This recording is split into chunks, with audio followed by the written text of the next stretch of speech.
빌립보서 4장 4절에 보면 주 안에서 항상 기뻐하라. 그래서 중요한 말이 주 안에서입니다. 지난 주일에 성령의 두 번째 열매 희락, 조이에 대해서 상고하면서 조이와 해피니스는 다르다고 말씀을 드렸습니다. 행복의 조건, 해피니스는 환경에 따라서 좌우되는 것입니다. 내가 원하는 것이 이루어질 때 행복합니다. 그러나 조이의 조건은 환경이 아니라 주 안에서, 주 안에 있는 자는 기쁘다 하는 것입니다.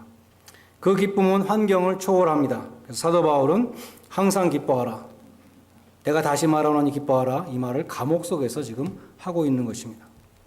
이 세상의 어떠한 불행도 뺏어갈 수 없는 기쁨, 그것이 성령의 두 번째 열매인 조이입니다. 오늘은 성령의 세 번째 열매인 화평에 대해서 상고하겠습니다. 성경이 말씀하는 화평이란 1차적으로 하나님과의 화평, peace with God, 하나님과의 화평을 말합니다. 로마서 5장 1절에 보면 그러므로 우리가 믿음으로 의롭다 하심을 얻었은즉 우리 주 예수 그리스도로 말미암아 하나님으로 더불어 화평을 누리자. 하나님으로 더불어 누리는 이 화평, 이것이 성경에 말씀하는 첫 번째 화평입니다. 하나님과 화평하는 길은 예수를 믿음으로 의롭다함을 받는 것입니다. 곧 하나님이 죄인을 받으실 때에 인정하시는 그 의를 우리가 가질 때 하나님과 화평하게 되는 것입니다. 그런데 왜 하나님은 예수님의 십자가를 통해서만 인간과 화평을 하십니까? 다른 방법은 다 안 된다 그러고 왜 그것만 인정하십니까? 내가 공로를 많이 세우면 안 되겠습니까? 내가 선행을 많이 하면 안 되겠습니까? 왜 꼭 예수 그리스도를 통해서만 하나님과 화평할 수 있습니까? 그것은 독선이 아닙니까? 그렇게 항변하는 분이 있을지도 모릅니다. 그리고 또 많은 사람들이 그것은 독선이라고 생각합니다. 제임스 보이스 목사님이 이런 예를 들었습니다. 미군의 극동사령관이었던 메가더 장군이 도쿄만에 정박해 있던 미주리함 전함 위에서 일본의 항복을 받았습니다. 만약 이때 일본이 자기들의 항복의 조건들을 가지고 나와서 협상을 하고자 했다면 얼마나 어처구니 없는 일이겠습니까? 패배한 다음에는 협상의 여지가 없습니다. 일본은 무조건 미국이 제시한 조건들을 받아들일 수밖에 없었던 것입니다. 메가더 장군은 미국이 준비한 평화조약의 조항들을 일방적으로 읽어내려갔고 일본은 그대로 받아들여야 했습니다. 마찬가지로 하나님이 죽을 수밖에 없는 죄인이 구원받을 수 있는 길을 제시하셨는데 죽을 수밖에 없는 죄인이 하나님이 제시한 방법에 대해서 왜 그것밖에 없습니까? 나는 그거를 싫습니다. 이렇게 말할 권리가 없다는 것입니다. 죄인은 유구무원 하나님의 방식을 따라야 한다는 것입니다. 주님의 십자가는 화평을 이루신 하나님의 독특한 방식이었습니다. 영국의 국립미술관에 그림이 걸려 있는데 그 그림에 보면 전쟁 중에 통신병이 두절된 그 전선을 양손에 붙들고 통신을 성사시킨 다음에 감전되어서 쓰러져 죽어 있는 그러한 장면이라고 합니다. 어떤 사람은 그 그림에서 주님의 모습을 보았다는 것입니다. 그 병사가 자신의 죽음을 통해서 끊어진 쌍방을 연결했던 것과 마찬가지로 예수님은 십자가에서 피 흘려 죽으실 때 하나님과 인간을 연결시켜 주셨다는 것입니다. 중보자가 되셨다는 것입니다. 한 손은 하나님의 손을 쥐고 계셨고 다른 한 손은 죄인의 손을 쥐고 계셨습니다. 죄로 말미암아 단절되었던 관계를 다시 연결시키시기 위해서 자신의 목숨을 바치신 중보자가 되셨던 것입니다. 뿐만 아니라 에베소서 2장 13절로 18절에 보면 서로 상종하지 않았던 유대인과 이방인도 주님의 십자가로 한 몸을 이루고 나아가서 하나님과 화목하게 되었다. 함께 하나님과 화목하게 되었다. 이렇게 말씀합니다. 이전에는 멀리 있었던 너희가 유대인과 이방인이 예수 그리스도 안에서 그리스도의 피로 가까워졌느니라. 그는 우리의 화평이신지라 둘로 하나를 만드사 중간에 막힌 담을 허시고 자기 육체로 폐하셨으니 이는 이 둘로 자기 안에서 화평하게 하시고 또 십자가로 이 둘을 한 몸으로 하나님과 화목하게 하심이니라고 말씀합니다. 예수님이 십자가에서 죽으실 때 한 손에는 유대인의 손을 붙잡고 계셨고 한 손에는 이방인의 손을 붙잡고 계셨습니다. 원수된 쌍방의 중보자로 화목제물이 되셔서 이방인과 유대인이 다 함께 하나님과 화목하게 하셨다. 그렇게 말씀합니다. 그러므로 주님의 십자가는 하나님과 나를 화목해 하셨을 뿐만 아니라 나와 다른 모든 그리스도인들도 한 몸으로 화평케 하신 것입니다. 그것이 peace with God입니다. 근데 성경이 말씀하는 peace는 그것에 더하여 또 한 가지가 있는데 그것은 peace of God입니다. 오늘 읽은 빌립보서 4장 6절로 7절에 보면은 peace of God이 나옵니다. 아무것도 염려하지 말고 오직 모든 일에 기도와 간구로 너희 구할 것을 감사함으로 하나님께 아뢰라. 그리하면 모든 지각에 뛰어난 하나님의 평강이 그리스도 예수 안에서 너희 마음과 생각을 지키시리라 하는 가운데 하나님의 평강, 그 peace of God이 나옵니다. 아무것도 염려하지 말라. 염려는 아무런 도움을 주지 못한다. 예수님 말씀하셨죠? 염려함으로 너희 중에 누가 키를 한 자나 더할 수 있느냐. 키가 작은 사람이 나는 왜 이렇게 키가 작을까? 백날 염려한다고 하더라도 키가 1cm도 더 자라지 않는다는 것입니다. 염려는 무익한 것입니다. 그런데 그냥 무익한 것이 아니라 백해 무익한 것입니다. 많은 해를 끼칩니다. 무엇보다도 염려는 건강을 해칩니다. 염려는 심장 질환을 일으키고 면역 체계를 약화시키며 소화기 계통의 질병과 염증을 일으키고 편두통과 고혈압을 일으킵니다. 뿐만 아니라 염려는 영적인 건강도 해칩니다. 오스왈드 챔버스의 My Utmost for His Highest라는 책이 있죠. 한국말로 주님은 나의 최고봉이라는 제목으로 번역됐습니다. 거기서 오스왈드 챔버스가 질문을 던집니다. 당신은 무엇에 사로잡혀 있는가? 다시 말해서 당신은 무엇을 염려하는가 하는 것입니다. 당신이 무언가에 사로잡혀 있다면 당신은 그것에 대해서 하루 종일 생각한다. 밤에는 그것에 대해서 꿈까지 꾼다. 그처럼 염려가 시작되면 믿음은 끝나는 것이다. 반대로 믿음이 시작되면 염려는 끝나는 것이다. 염려와 믿음은 반비례한다는 것입니다. 우리는 염려할 때에 문제에 압도되어서 문제밖에는 보이지 않는 것이죠. 다시 말해서 주님은 우리의 시야에서 사라지고 맙니다. 주님은 우리 머릿속에서 사라지고 맙니다. 내가 어떻게 해결할까 할 때에 내가 동원할 수 있는 사람들과 나의 힘과 수단들, 방법들을 막 생각하지만 하나님은 그 가운데 있지 않은 것입니다. 하나님의 선하심과 인자하심을 바라보는 것이 아니라 염려와 근심과 부정적인 생각과 원망과 불평에 휩싸이게 됩니다. 평화의 왕이 되시는 주님으로부터 우리는 눈을 띄게 되는 것입니다. 주님이 돌아가신 다음에 십자가에 달려 돌아가신 다음에 주님의 제자들이 불안과 공포와 염려 가운데 빠져서 방문을 꼭꼭 잠그고 숨어 있었습니다. 제자들이 숨을 죽이고 두려움에 떨고 있는 그 방에 예수님이 나타나셨는데 예수님이 성경에 보면 가운데에 서셨다 이렇게 기록되어 있습니다.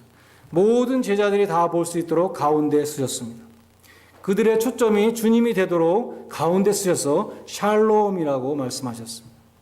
샬롬은 히브리어로 피스라는 뜻입니다. 너희에게 평강이 있을지어다. 주님께 우리의 초점을 맞추면 염려가 물러갑니다. 주님이 우리 삶의 중심에 좌정하시면 우리에게 평강이 임한다는 것입니다. 주님의 평강이 임하면 염려가 물러갑니다. 빛이 어둠에 비추면 어두움은 다 사라지죠. 어두움이 견디지 못합니다. 마찬가지로 하나님의 평강이 임할 때에 모든 염려는 물러가게 된다는 것입니다. 하나님의 평강이 너희 마음과 생각을 지킬 것이라. 여기 지킨다는 단어는 가드라는 것은 군사 용어입니다. 마치 군사가 성을 지키듯이 하나님의 평강이 너의 마음과 생각을 your mind and heart 너의 마음과 생각을 지켜주신다고 말씀합니다. 그러므로 여러분은 주님을 여러분 마음의 보좌에 모시기를 바랍니다. 마음 중심에 또 주님을 바라보시길 바랍니다. 우리의 초점을 주님을 향해서 맞출 때에 너희가 생각할 수 없는 평강, 세상이 줄 수 없는 평강을 주신다고 약속하셨습니다. 그것이 주님이 두려움에 쌓여있던 제자들에게 주셨던 평강입니다. 주님이 임재하셨을 때에 제자들에게 주어진 것은 기쁨과 평강이었습니다. 모든 두려움이 사라지고 기쁨이 임했습니다. 모든 염려가 사라지고 평강이 임했습니다. 주님이 여러분에게 임하셨다는 증거가 무엇입니까? 성령의 열매인 기쁨과 평강입니다. 여러분 그런 경험이 있으실 것입니다. 괴로운 마음으로 무거운 마음으로 기도하는데 위로가 느껴지고 뜨거운 눈물이 흐릅니다. 어디서 나오는지 모르는 기쁨이 샘솟아 오릅니다. 환경은 하나도 변하지 않았는데 세상에 줄 수 없는 평안이 임하는 것입니다. 그것이 주님께서 성령으로 임하신 증거입니다. 그것이 또한 주님이 요한복음 14장 27절에서 나의 평안을 너에게 주노라. 내가 주는 평안은 세상이 주는 것 같지 않다 하셨던 그 평안입니다. 나의 평안을 너에게 주신다는 이 말씀은 주님께서 지금 평안을 갖고 계시다. 내가 갖고 있는 이 평안을 너희에게 주겠다. 이렇게 말씀하신 것입니다. 당시에 주님의 상황은 어떠했는가? 당시 주님의 상황은 바로 몇 시간 후에 가룟 유다가 배신을 해서 대제사장들의 하속을 끌고 와서 예수님을 잡으러 오는 상황이었습니다. 그날 밤에 곧바로 대제사장의 뜰에 잡혀가서 모욕과 고난을 당하시고 대제사장이 또한 빌라도의 법정으로 보내셔서 채찍을 맞으시고 거기서 마침내 십자가에서 흉측하게 처참하게 처형을 당하신 그 모든 일이 바로 눈앞에 있는 상황에서 예수님은 나의 평안을 너희에게 주노라고 말씀하셨던 것입니다. 그 상황은 도저히 평안할 수 있는 환경이 아니었습니다. 근심과 두려움에 쌓일 수밖에 없는 상황이었습니다. 근데 주님은 평안하시다고 말씀하셨습니다. 나아가서 나의 평안을 너희에게 주시겠다고 말씀하셨습니다. 그러므로 주님이 주시는 평안이란 분명 상황과 환경을 초월하는 평안인 것을 우리는 알 수 있습니다. 주님께서는 그 초월성에 대해서 내가 너희에게 주는 것은 세상이 주는 것과 같지 않다고 말씀하셨습니다. 주님이 주는 평안과 주님이 주시는 평안과 세상이 주는 평안은 근본적으로 다르다고 말씀하신 것입니다. 세상이 주는 평안은 상황에 좌우되는 평안입니다. 전쟁이 없을 때에는 평안하지만 전쟁이 나면 없어지는 게 세상의 평안입니다. 태평성대에는 아무런 걱정거리가 없지만 위기가 닥치면 갑자기 염려와 근심 걱정에 쌓이는 것이 세상의 평안입니다. 일이 잘 풀릴 때는 평안하지만 내 힘으로 해결할 수 없을 때에는 사라지고 마는 것이 세상의 평안입니다. 그러나 주님이 주시는 평안이란 세상 사람들은 도저히 평안할 수 없는 상황에서 내가 평안할 수 있는 그 평안인 것입니다. 혹자는 반론을 제기할 수 있습니다. 그런 평안은 예수님은 가질 수 있을지 모르지만 나 같은 사람은 나같이 평범하고 나같이 믿음도 약한 사람이 어떻게 폭풍 속에서 평안할 수 있겠습니까? 그것은 불가능합니다. 라고 말할 수 있을 것 같습니다. 그러나 주님은 분명히 말씀해 주셨습니다.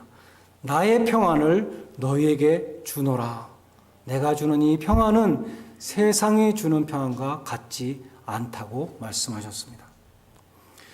우리는 사도행전 27장에 나오는 이 유라굴로의 광풍 속에서 그 배가 이력 편조와 같이 흔들릴 때 바울이 갖고 있었던 그 평안을 우리는 생각해 볼 수 있습니다.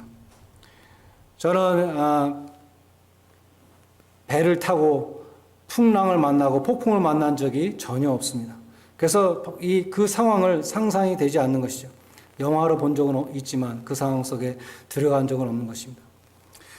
저희 동생이 캐나다의 노바스코시아에 살고 있습니다. 그래서 몇 년 전에 갔었는데, 동생 집에 갔었는데 거기 국립공원이 있어요.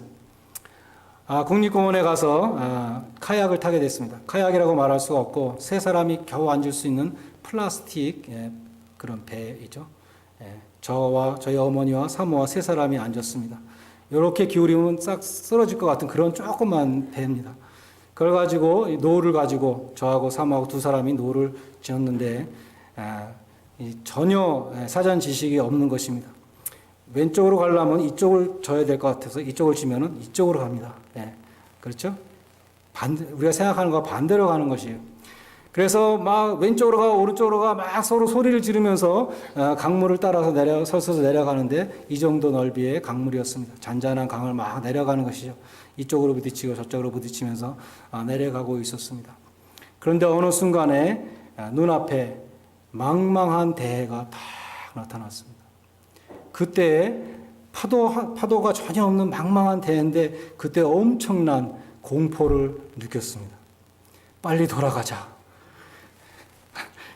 반대로 자꾸 가는 배가 겨우겨우 막 소리 지르면서 겨우겨우 거슬러 올라왔었습니다. 파도가 하나도 없는 그 바다를 보고도 엄청난 공포를 느꼈다고 한다면 사도 바울이 그 유라굴로 속에서 허리케인 속에서 식량까지 다 버리면서 느꼈던 그 공포라는 것은 어떠한 공포였을까? 우리는 상상해 볼 수 있는 것입니다. 근데 바울은 사람들 앞에서 이렇게 선언했습니다. 여러분이 안심하라. 하나님의 사자가 어젯밤에 내 곁에 서서 말하되 두려워 말라고 말씀하셨다. 한 사람도 안 죽을 것이라고 말씀하셨다. 나는 내게 말씀하신 그대로 되리라고 하나님을 믿노라. 그 공포 속에서 폭풍 속에서도 바울은 평안을 가지고 있었고 안심하라고 말합니다. 그 이유는 주님의 음성을 들었기 때문이고 폭풍 속에서도 하나님과 교신하고 있었기 때문이라는 것입니다. 우리를 향해 닥쳐오는 거센 풍랑 속에서도 하나님과 교신하는 사람은 평안함과 담대함을 가질 수 있습니다. 그래서 아무것도 염려하지 말고 다만 기도와 간구로 너희 구할 것을 감사함으로 하나님께 아뢰라고 말씀하십니다. 그리하면 세상에 줄 수 없는 평강을 너희에게 주시겠다고 말씀하는 것입니다. 염려, 근심, 걱정에 대한 성경의 처방은 믿음의 기도입니다. 베드로전서 5장 7절에 보면 너희 염려를 다 주께 맡겨버리라. 기도할 때 우리는 염려를 주님께 맡겨버리는 것입니다. 여러분이 오늘 교회 오시면서 오늘 설교에 대해서 걱정하신 분 있으십니까? 목사님이 설교가 준비 안 됐으면 어떡할까? 그런 분 한 분도 안 계실 겁니다. 저는 오늘 점심 식사에 대해서 전혀 걱정하지 않았습니다. 사목장 담당이기 때문입니다. 사목장이 다 맡았기 때문에. 오늘 저는 찬양에 대해서 전혀 걱정하지 않았습니다. 전도사님과 청년들이 잘하고 있기 때문에. 성가대도 염려하지 않았습니다. 적은 숫자지만 잘 감당하고 계시기 때문에. 하나님께 맡긴다는 것이 그것입니다. 하나님께 맡겼기 때문에 하나님이 하실 것이기 때문에 나는 염려하지 않는다는 것입니다. 그처럼 모든 염려를 하나님께 맡기는 믿음의 기도를 하면 그 결과로서 무엇을 약속하셨습니까? 하나님의 평강, 모든 지각에 뛰어난 하나님의 평강이 그리스도 예수 안에서 너희 마음과 생각을 지키시리라. 잘 보십시오. 무엇을 약속하셨습니까? 문제 해결을 약속하셨습니까? 내가 돈 때문에 너무 염려가 돼서 하나님 앞에 기도했을 때 돈을 주시겠다고 말씀하시지 않았습니다. 건강 문제로 염려해서 하나님 앞에 기도할 때 내가 건강 문제를 해결해 주겠다고 말씀하시지 않았습니다. 물론 하나님은 가장 좋은 것으로 우리에게 주십니다. 그렇지만 하나님은 너희가 기도하는 바로 그것을 주시겠다고 약속하신 것이 아니라 우리의 상상을 초월하는 세상에 줄 수 없는 평강을 너에게 주겠다고 약속하셨다는 것입니다. 기도한다고 해도 상황은 바뀌지 않을 수 있습니다.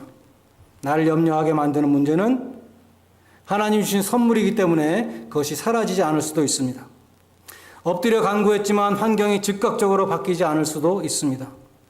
그처럼 상황은 그대로 있고 환경은 변하지 않는다 하더라도 하나님에게 참으로 기도한 사람, 하나님에게 정말 맡긴 사람에게는 놀라운 평안이 마음에 임한다는 것입니다.